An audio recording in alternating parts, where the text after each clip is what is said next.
ये रहा, देखा?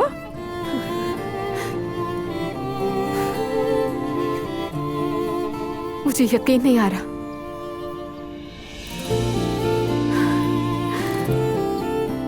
ये तो अल्लाह की तरफ से मुआवजा है।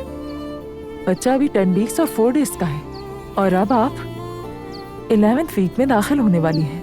बेबी हेल्दी है ना? जी बिल्कुल हेल्दी है। माशाअल्लाह। ये अभी तकरीबन 4 सेंटीमीटर का है और इसका वजन तकरीबन 9 ग्राम के करीब है। मटर के दाने जितना अजला। अब ये बहुत तेजी से बढ़ेगा। अब हम इसकी दिल की धड़कन सुनते हैं।